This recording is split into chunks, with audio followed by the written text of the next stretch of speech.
Hello everyone. Today I'm gonna show you two interesting attributes of dictionaries or fields. And yeah, one of them is the simple one for today is the no truncate, which means I will show you an example when you have like a string field or a field that the value is bigger than it's possible to show in the list field of this table. With this attribute, you can avoid these cuts.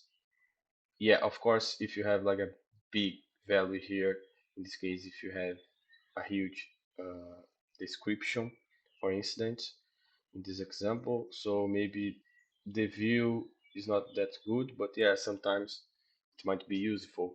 So let's go.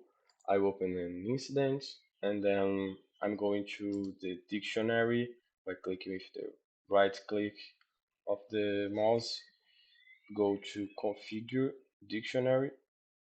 Oh, sorry, this is not the field. The correct field is description. Color will be the, the next. I use color to the next attributes. So here sometimes you can't see the attributes by default, so you need to click in advanced view so you can see the attributes list. Most of the fields have this as a default. Yeah, in this case you can do this if you know the name of the attributes and the value expected. You can just put here with comma and then add all the attributes separated by comma here, but you can also add from the related list attributes. So in this case, I will do in this way. So we are looking for truncate. The name is no truncate and the value is true. By submitting. So yeah, we added this new attribute. So coming back to the incidents list view, yeah, as you can see, none of the descriptions I showed you before, they are truncated, so you can see the whole value of the field. It might be interesting, depends on the case, depending on the case, but yeah, I think it's nice to know about that. And the second one, it's more interesting, is actually is three attributes working together and in this example. So the idea is there are these three attributes. For instance, is to show you for reference fields not only the display value. In this case, for color field, it's based on the user table. So you can see here the name as the display value. So you all will always see here the name of the user. For instance, Abel Tutter. If you type Abel, you can see Abel and email. Yeah, by default you have the email here, but you can also add more fields from the reference field. So that's the idea of these attributes. I know we know this in this example. This field use the user table, and yeah, maybe it's interesting to you add here in this view not only the email, but maybe departments and yeah, company. In yeah, in this example, I will show you. I want to add the departments. And if you do this, you can also search not only by the name, but also by the fields you are going to add here. So we need three attributes.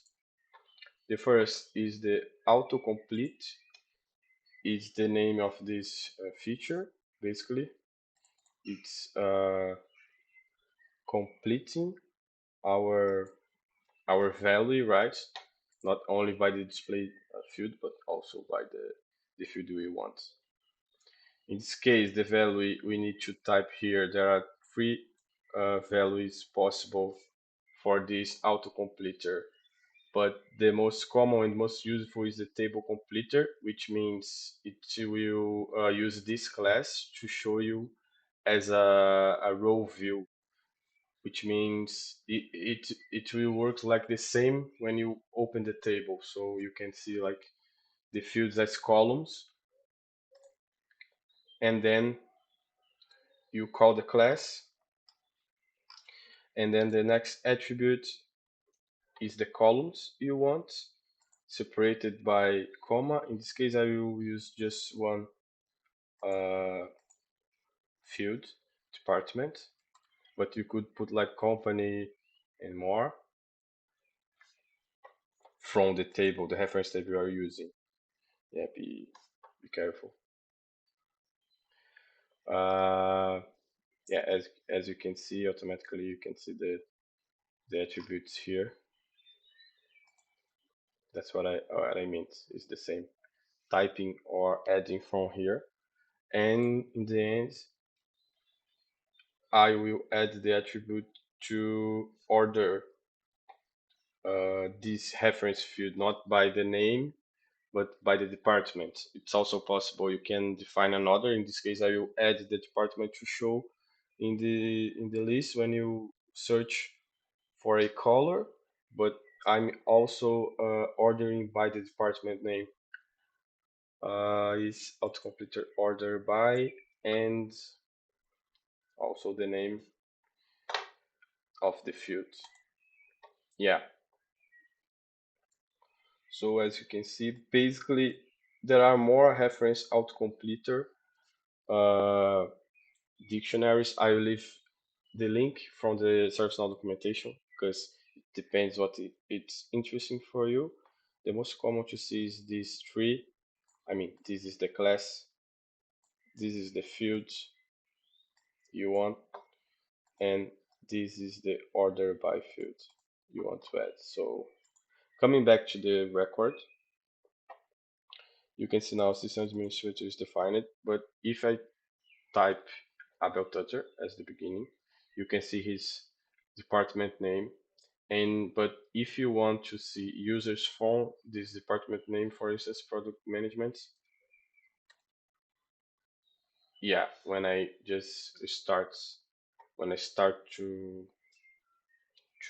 type the name of department, you can also see users from this department.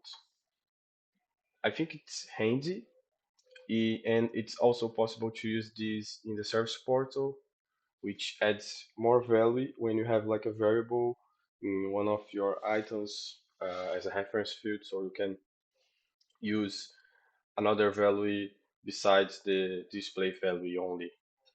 And it's interesting and can improve the user experience. So basically that's it for today. Hope you like it and see you